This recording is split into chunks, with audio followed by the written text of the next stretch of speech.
Is LinkedIn quietly using your posts and profile data to train Microsoft's AI models? The short answer is yes, unless you tell them no. But the story behind it is far more than the settings. Because let's be honest, platforms have always been about what is in the best interest of the platform. Your clicks, your engagement, your data, that's the business model. What's different now is how that data is being used. We've moved from companies monetizing your attention to monetizing your identity, your words, your tone, your professional expertise. The posts you write to build your network are now being repurposed to build artificial intelligence systems. And that's what we're unpacking today on Open Tabs with attorney Danielle. Let's get into it.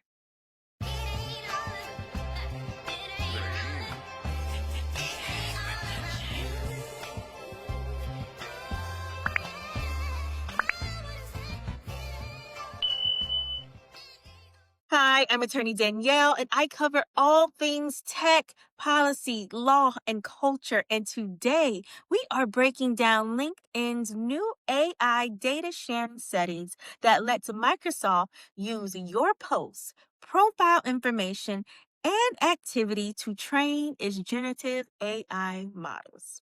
Now, it's being framed as an upgrade, a way to make LinkedIn's AI features smarter.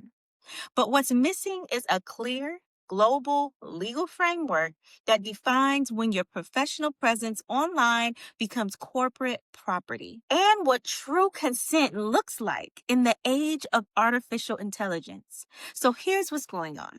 According to a detailed report, LinkedIn will soon begin using member data and content to train generative AI models, the same kinds of systems that power tools like ChatGPT and Microsoft Copilot. This change officially takes effect on November 3rd, 2025, but for now, it only applies to users in the European Union, the EEA, Switzerland, Canada, and Hong Kong. That means LinkedIn users in the US aren't a part of this rollout yet. But given Microsoft's history of testing these policies region by region before expanding them, it's safe to assume it's only a matter of time before this reaches American users too. So here's what's important to understand. By default, LinkedIn has automatically opted users in. Unless you manually change your settings, your posts, your profile information, and comments can be used to train Microsoft generative AI models. The setting is called Data for Generative AI Improvement, and it can be found under Settings and Privacy in your account, buried under Data Privacy. And while LinkedIn says private messages like your InMail and inbox conversations are excluded, your public and semi-public content is fair game. Now, LinkedIn insists that this policy helps improve the AI experience on its platform. Features like writing suggestions, summaries, or automated posts. But this isn't just about product improvement. It's about ownership and consent. When a company as large as LinkedIn, owned by Microsoft again, begins using the collective intelligence of its 90 million users to train AI models, that's not just data collection. That's people's work, their ideas, their expertise being repurposed without explicit permission. And that brings us to the legal problem. Because again, unlike Europe, the United States still does not have a comprehensive federal privacy or AI transparency law. There's no federal statute requiring companies to ask before using your content for AI training, no universal right to demand deletion, no consistent rule about who truly owns the data you produce online. So when LinkedIn says you can opt out, it's doing so voluntarily, not because the law necessarily requires it. And even the opt out itself is limited. According to LinkedIn Help Pages and Malwarebytes report, turning off this setting only stops future use of your content.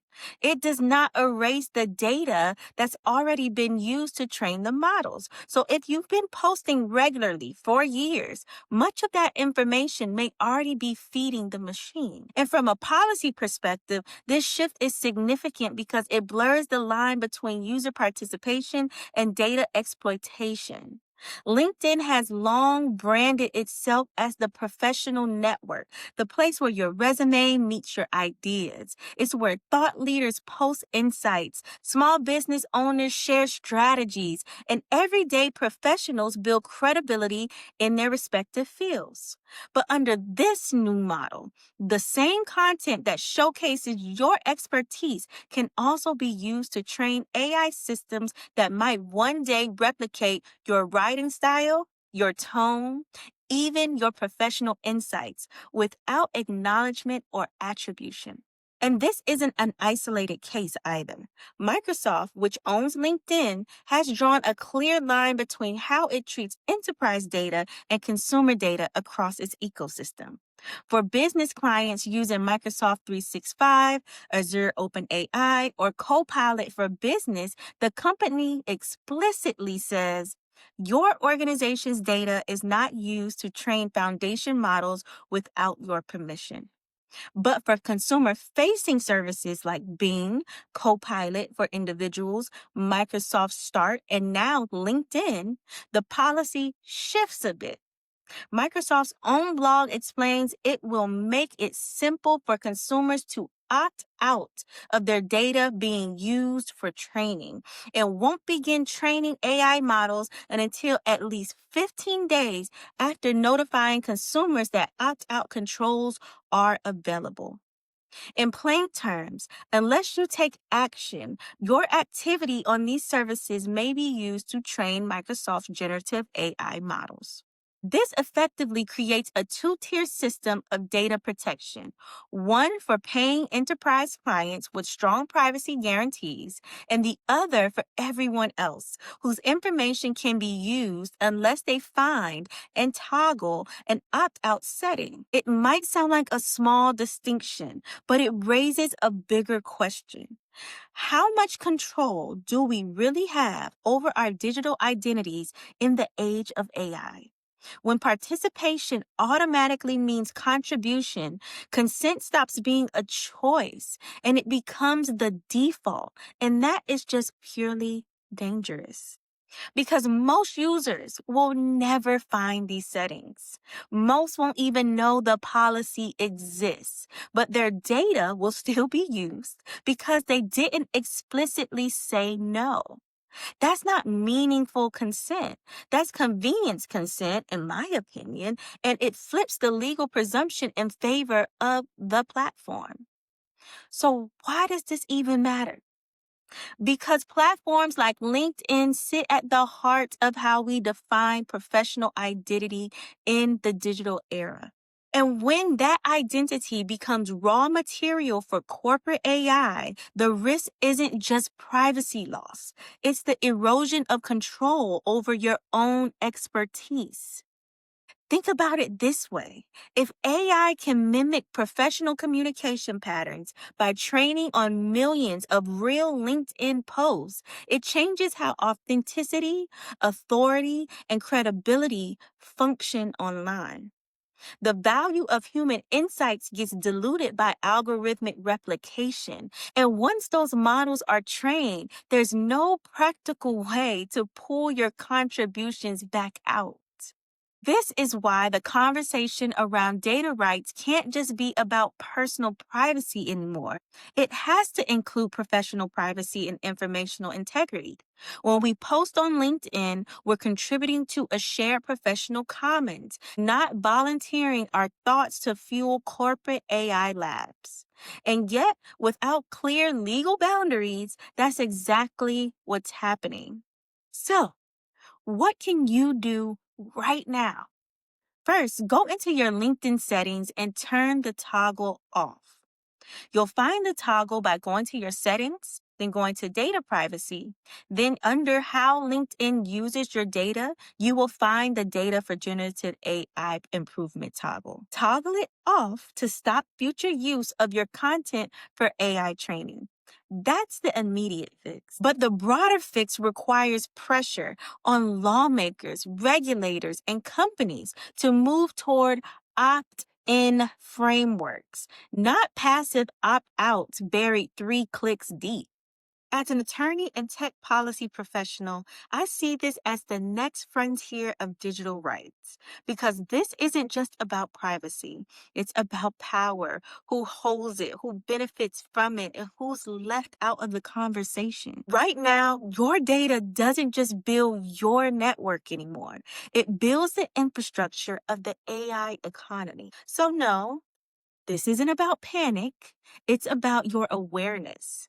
It's about understanding that every smart feature has a cost, and that cost is often your consent, your likeness, like we discussed in the Dr. King AI Sora video, or your credibility. It is my hope that you will know what you're actually giving away and what the trade-offs are so you can make the best decision for you. Well, guys, that's the end of this video. If you found this breakdown helpful, hit the like button, subscribe to the channel, and share this video with someone who uses LinkedIn. And then tell me in the comments, did you find the setting? Did you turn it off? Do you think LinkedIn should have made this opt-in instead of opt-out? And lastly, while you're here, make sure you check out my podcast, The Miseducation of Technology, on Spotify, Apple Podcasts, or right here on YouTube. Because again, technology may have been miseducated, but you do not have to be. I'll see you next time on Open Tabs with Attorney Danielle. Bye.